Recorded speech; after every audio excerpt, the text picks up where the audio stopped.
পৰা মই পইচা নালো ন হা ও সৰি মামা একদম সৰি দেই আসলে মামা মই মানে ডায়লগটোহে মাৰিছিলো ডায়লগটো মাৰোতে মানে ভুলতে কিবা এটা মিস্টেক হৈ গ'ল পিছে মামা আপুনি বীৰনাক বিয়া নকৰোৱাৰ আগতে বীৰনাৰ বাপেকৰ পৰা টকা হৰপোৱাৰ কাৰবাৰটো একেবাৰে কৰি দিলে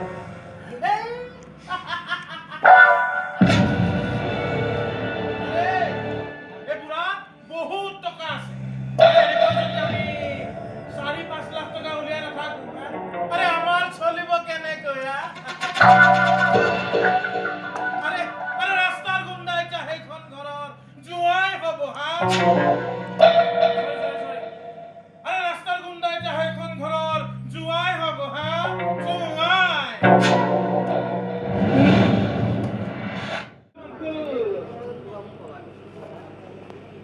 এই প্ৰকাশ মোমাৰে বুঝো হে মইনো কি বুঝাম আঙ্কল এই যে আমাৰ মামাৰ মনটো একেবাৰে গাভৰু ছোৱালীৰ গালৰ দৰে আৰু পৰা কোনো ধৰণৰ ধাৰ ল'ব নিবিচাৰে আনটো বাদে মোৰ পৰাও কেতিয়াও তেওঁ ধাৰ ল'ব নিবিচাৰে বহুত হল তোৰ নাটক তই নেভাবি তই কি কৰি আছ হেয়া মোৰ চকুত পৰা নাই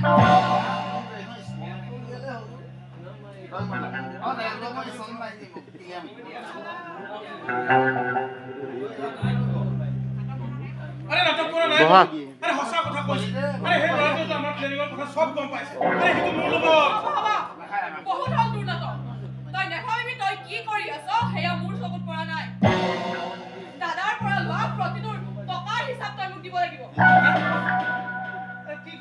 কি কলা হিচাপ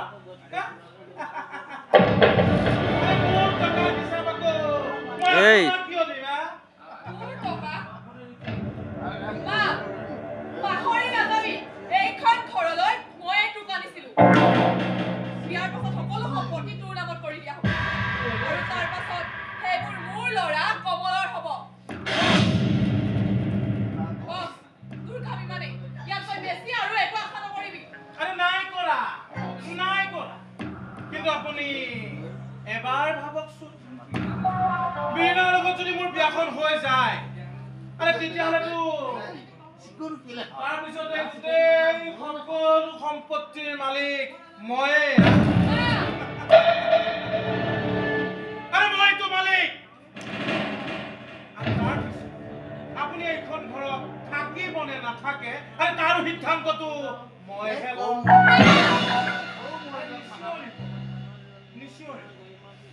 ভিতৰত বীণা ৰেডি হৈ আছে দুটা চিনেমা চাবলৈ যা ফুল অন ৰোমান্টিক চিনেমা কাৰণ দুটা চিট বুক কৰিছো কি যে মজা লাগিব বেছিকৈ চিনেমা চাইছ কাৰণে জীৱনটো চিনেমা বুলি ভাবি ভুল কৰিছ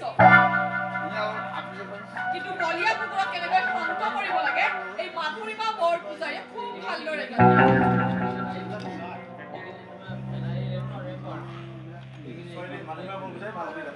কিন্তু বলিয়া কুকুৰক কেনেকৈ শান্ত কৰিব লাগে এই মাধুৰীমা বৰপূজাৰীয়ে খুব ভালদৰে জানে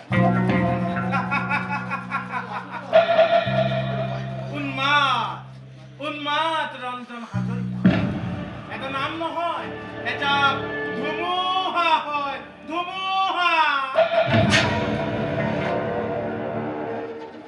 বাৰু বাইদেউ আপোনাক মই এটা লাষ্ট অফাৰ আজিৰ পৰা আপোনাৰ আৰু আপোনাৰ যে বেকাৰ পোৱালিটো আছে তাৰ সমস্ত খৰচ ময়ে বহন কৰিম অফাৰটো কেনে লাগিছে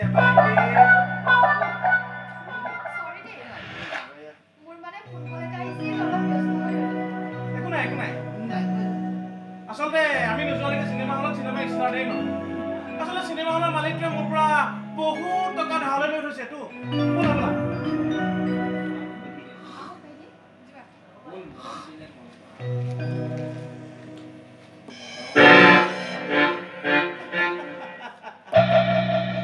মৰম দিলে মৰম পাবা বেদনা দিলে যাতনা পাবা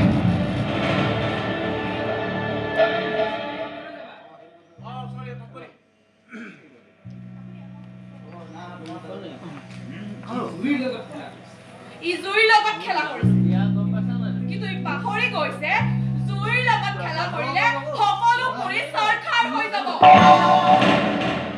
তোমাক আগতে কৈছিলো মা ইমান বিশ্বাস কৰি নল'বা। তেনে কোনটো ভাল ঘৰৰ ল'ৰা আহিব আমাৰ প্ৰস্তাৱত পেৰিনাক বিয়া কৰাবলৈ? আৰু পিছত সকলো সম্পত্তি আমাৰ নামত কৰি দিব। আৰে কথা ক'বলৈ আহিছে।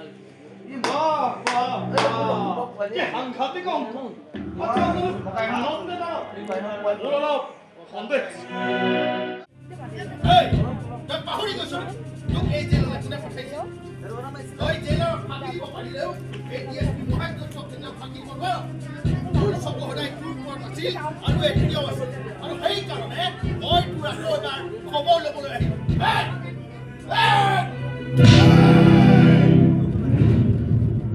মই ভদ্ৰখনৰ ল'ৰা, কাৰো ওপৰত প্ৰথমে হাত নোতোলো, কিন্তু যদি কেতিয়াবা চুলিবলগীয়া হয় মোক ৰখোৱাটো টান। জেলৰ ফাঁকিবোৰ লেবেল হৈছে হা?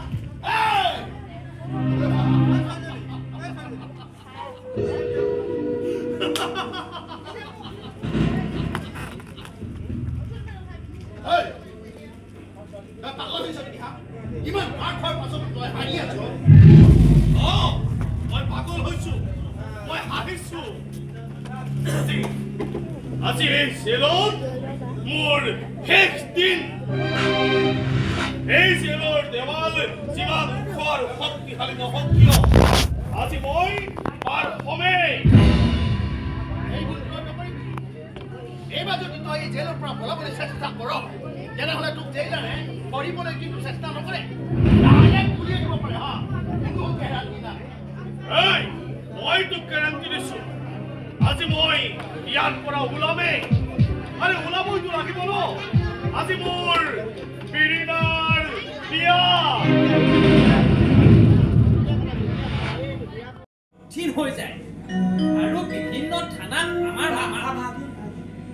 আমি যে এই থানাত দমকল বিলাইছিলো, সেই কথাটো ইয়াত নকলেও হ'ব। গতিকে তুমি অকণমান বাহিৰলৈ যোৱা, বাহিৰৰ হাৱা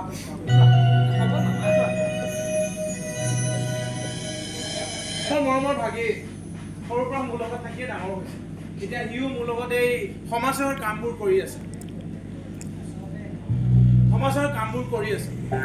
আচলতে এনেবোৰ কামত লাগি থকাৰ বাবে সংসাৰ বিয়া বাৰৰ কথা একো চিন্তা কৰাই নহয়। মাধুৰীমা বাইদেৱে যেতিয়া মোক প্ৰস্তাৱটো দিলে মই না কৰিব নোৱাৰিম। দাদা, এইটো প্ৰথমে মান্তিয়ে হোৱা নাছিল। মইহে কোনোমতে বুজাই পঢ়াই মান্তি কৰাইছিলো। কাৰণ মই জানো আমাৰ বিৰিণাতকৈ উন্মাদতকৈ উপযুক্ত পাত্ৰ আৰু কোনো হ'ব নোৱাৰে। একদম সঁচা কথা মামা। এই উৎপাত চাকৰিয়া ভাল বিজনেছমেন। একদম তেওঁ বনোৱা স্কুল কলেজবিলাক মই নিজে চাই থৈ আহিছোঁ। কিয় মামা তুমি একো নোকোৱা যে? কিবা এটা কোৱা না প্লিজ। কি ক'ম মই একো ভাবিয়ে পোৱা নাই। আৰু ঘটনাবোৰ যে ইমান সোনকালে ঘটি গ'ল মই তলকিবকে নোৱাৰিম। অৱশ্যে তোমাৰ কথা মধুৱে মোক কৈছে, আৰু তুমি আজি আমাৰ ঘৰলৈ অহাৰ কথা কৈছে, কিন্তু সকলোবোৰ যেন মোৰ কিবা সপোন যেন লাগি যাব। বিৰিণা এইখন ঘৰৰ পৰা ওলাই যাব, বিৰিণা বিয়া হ'ব, সেয়া মই কেতিয়াও কল্পনাই কৰিব পৰা নাছিলো।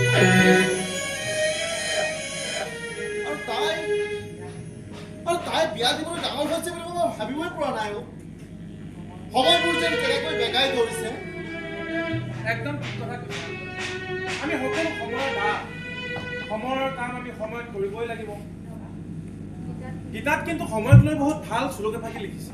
সময়ং নয়। হ'ব উন্মাদ বাবা, হ'ব।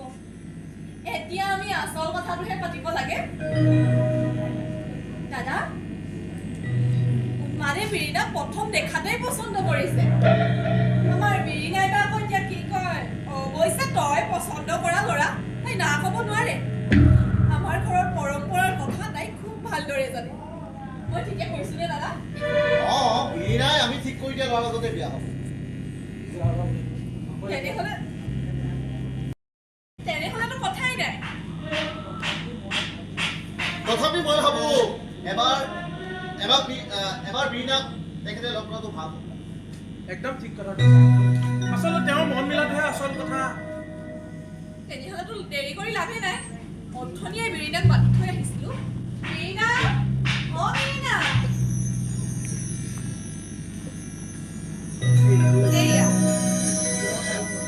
এয়া আমাৰ মৰমৰ ছোৱালী।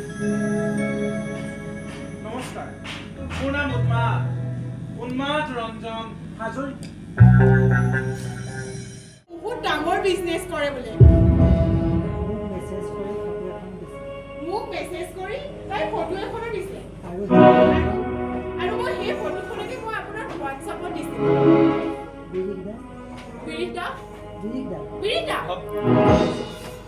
কি ভাবি আছে? মই তাৰ কথাকে ভাবি আছিলো। সি বহুত দুখ পাব জানো। দুখতে তাৰ বুকুখন ফাটি যাব।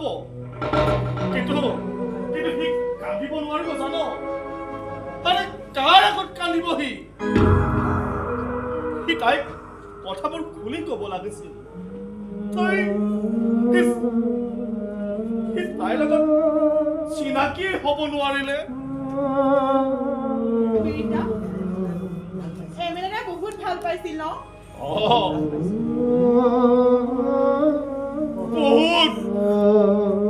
বহুত ভাল পাইছিলি তাই। বহুত ভাল পাইছিলি। বিৰিতা আপুনি এনেকৈ কান্দিছে যে।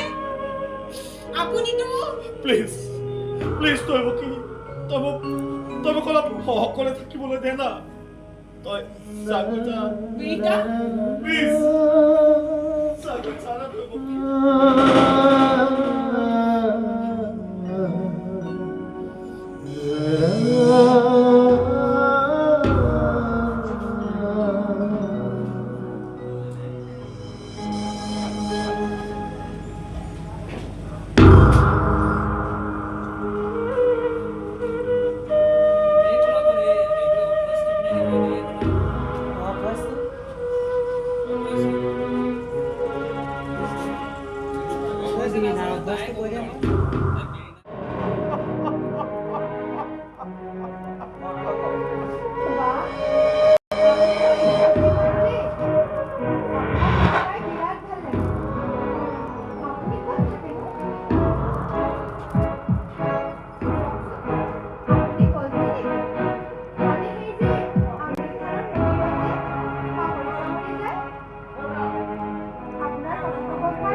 জন্মৰে পৰা আছে নেকি?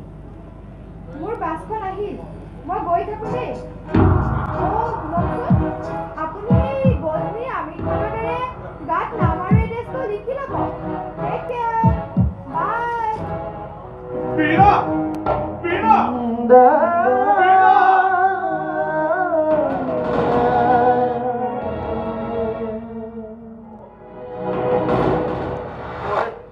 তই আহিলি এমএলএ আজি